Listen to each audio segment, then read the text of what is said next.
আসসালামু আলাইকুম গাইস, আশা করি সকলে ভালো আছেন। Welcome from electrical online solution.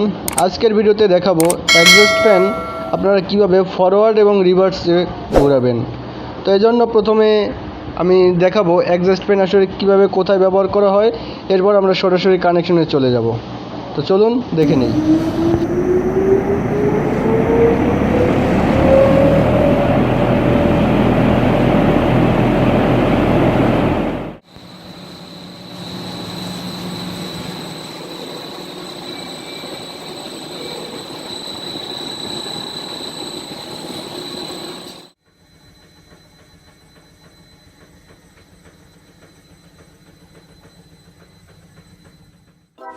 Welcome back. তো চলে আসলাম আপনার খাতা কলমে। আপনাদেরকে এখন দেখাবো যে এক্সজস্ট ফ্যান আসলে কানেকশনটা কিভাবে করতে হয়। তো কানেকশন মোটামুটি অনেকে জানেন, কিন্তু আজকে দেখাবো ফরওয়ার্ড এবং রিভার্স কিভাবে একটি ফ্যান ফরওয়ার্ডে ঘোরাতে পারবেন অথবা রিভার্সে ঘোরাতে পারবেন, অর্থাৎ এদিকেও ঘোরাতে পারবেন আবার এদিকেও ঘোরাতে পারবেন। তো এই কাজটা অনেক সময় ব্যবহার করা হয়, যেমন আপনি এক্সজস্ট ফ্যান তো কোথায় লাগানো হয় সেটা তো আমরা সবাই জানি, যে রান্নাঘরে বা কোনো ফ্যাক্টরিতে, কারখানায়, বাথরুমে, এইসব জায়গায় এক্সজস্ট ফ্যান লাগানো হয়। কারণ কি? কারণ হচ্ছে গরম যে বাতাসটা, সেই বাতাসটা বের করে দেওয়ার জন্য এক্সজস্ট ফ্যান ব্যবহার করা হয়। এবং অনেক সময় বাইরের যে ঠান্ডা বাতাস, সেটাও অনেক সময় ভিতরে ঢোকানোর জন্য এক্সজস্ট ফ্যান ইউজ করা হয়।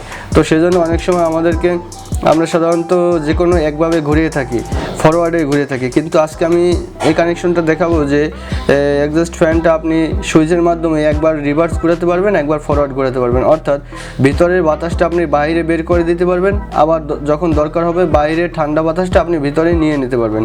তো সেজন্য দরকার হবে প্রথমে একটা ফ্যান, এক্সজস্ট ফ্যান, এবং ফ্যানের সাথে একটা ক্যাপাসিটর থাকে। তো ক্যাপাসিটর সাথে কানেকশনটা করতে হবে, সেজন্য আমি আলাদা করে ক্যাপাসিটর একে এখানে দেখাচ্ছি। এবং এখানে দুটি সুইচ দরকার হবে, একটা হচ্ছে এসপিএসটি অর্থাৎ single pole single throw switch, normal যে সুইচটা আমরা ইউজ করি সাধারণ সুইচটা, সেটাই।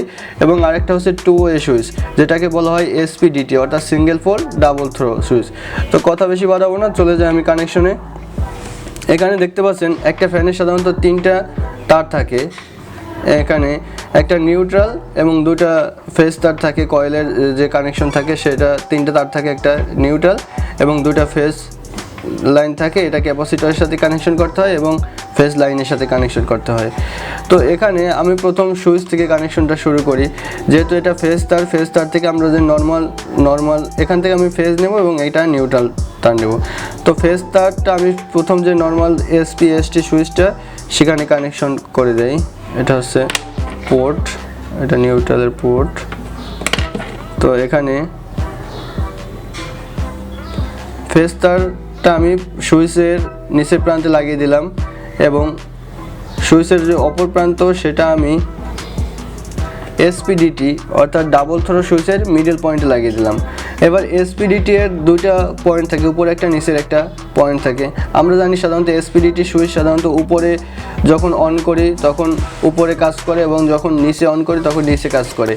3টা থ্রো থাকে, অর্থাৎ 3টা কানেকশন থাকে, 3টা কানেকশন পোর্ট থাকে।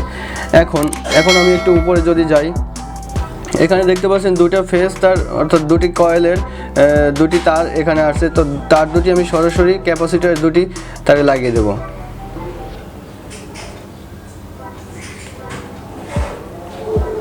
ক্যাপাসিটরের 2টি তারে আমি ফ্যানের যে নিচের যে দুটি কয়েলের যে দুটি তার বের হয়, লাল তার, সে দুটো আমি ক্যাপাসিটরে লাগিয়ে দিলাম।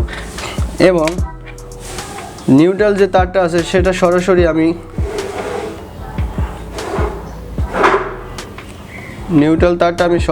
যে মেইন যে নিউট্রাল তার সেখানে নিয়ে নিলাম। অর্থাৎ নিউট্রালের এখানে কোনো কাজ নেই। নিউট্রাল যে তারটা আসবে ফ্যান থেকে, সেটা সরাসরি আমি সাপ্লাই নিউট্রালে লাগিয়ে দেব। এবং এখানে যে এসপিডিটি দুটি পোর্ট থাকে, সেটা আমি ক্যাপাসিটরের 2 প্রান্তে লাগিয়ে দেব। একটা এখানে লাগিয়ে দিলাম, দেখতে পাচ্ছেন। ক্যাপাসিটরের নিচের প্রান্তে একটা, এসপিডিটির উপর প্রান্তে লাগিয়ে দিলাম। এবং ক্যাপাসিটরের যে আরেকটা পোর্ট থাকে, এটা আমি নিয়ে এসপিডিটির সুইচের নিচের পয়েন্টে লাগিয়ে দেব। এই যে হয়ে গেল আমাদের এক্সজস্ট ফ্যানের ফরওয়ার্ড রিভার্স কানেকশন। এখন আমি আপনাদেরকে বুঝিয়ে দিচ্ছি এটা কিভাবে কাজ করবে। যখন আমি ফেস তারটা এখানে গেল, যাওয়ার পরে যখন আমি এই সুইচটা ওপেন করব, এই সুইচটা অন করব, অন করার পরে নর্মালি এখানে চলে আসবে। এখানে যাওয়ার পর কারেন্ট ফ্লো হয়ে এসপিডিটি অর্থাৎ ডাবল থ্রো সুইচের মিডল পয়েন্টে আসবে। এখন মিডল পয়েন্ট, এই সুইচটা আমি যদি এদিকে ওপেন করি, নিচের দিক টিপ দেই, তখন এই সুইচটার মাধ্যমে এই কারেন্ট এখানে ফ্লো হবে, উপরে কিন্তু যাবে না, এখানে ফ্লো হবে, এখানে ফ্লো হয়ে এদিকে যাবে, এদিকে যে ক্যাপাসিটর কানেকশন হয়ে চলে আসবে এবং ফ্যান রানিং হবে, ফরওয়ার্ড ঘুরবে, তখন ডাইনে ঘুরবে, তখন ডানে ঘুরবে ফ্যান। ডানে ঘুরার পরে এখানে নিউট্রাল হয়ে আবার লাইনে ফিরে আসবে। এটা গেল যখন আমি এসপিডিটি নিচে ওপেন করব। এখন যদি আমি উপরে ওপেন করি, অর্থাৎ নিচে ওপেন না করে উপরে টিপ দেই, তখন কি হবে, এখান থেকে কারেন্ট ফ্লো হয়ে এখানে আসার পরে উপরে যাবে। উপরে যাওয়ার পরে ক্যাপাসিটার নিচের পয়েন্টে লাগবে, যাওয়ার পর এখানে ঘুরে, তখন এটা কিন্তু ফ্যান, তখন এখানে রিভার্স করবে, ফ্যান উল্টা ঘুরবে, এদিকে ঘড়ির কাঁটার উল্টা দিকে ঘুরবে। প্রথম বলছিল ঘড়ির কাঁটার দিকেই, এখন ঘড়ির কাঁটার উল্টা দিকে ঘুরবে, উল্টার দিকে ঘুরে এখানে নিউট্রাল হয়ে লাইনে ফিরে আসবে। তো এই ছিল কানেকশন এক্সস্ট ফ্যানের ফরওয়ার্ড এবং রিভার্স কানেকশন। এটার মাধ্যমে এটার উপকারিতা কি? উপকারিতা হচ্ছে যে আপনি যে কোনো রুমের, অর্থাৎ ফ্যাক্টরি বা কারখানা বা বাথরুম বা রান্নাঘর, কিচেন যেটাই বলেন, তার গরম বাতাসটা আমি বাইরে বের করে দিতে পারবো এবং আমার প্রয়োজন অনুযায়ী বাইরের ঠান্ডা বাতাসটা ভেতরে নিয়ে নিতে পারবো। আশা করি সকলে বুঝতে পারছেন। তো এরকম নিত্য নতুন ভিডিও পাওয়ার জন্য আমার চ্যানেলটি ইলেকট্রিক্যাল অনলাইন সলিউশন চ্যানেলটি সাবস্ক্রাইব করে রাখবেন। আর ভিডিওটি ভালো লাগলে অবশ্যই একটা লাইক দেবেন, বন্ধুদের মাঝে শেয়ার করবেন। দেখা হবে নেক্সট ভিডিওতে। এ পর্যন্ত ভালো থাকুন, সুস্থ থাকুন, আল্লাহ হাফেজ।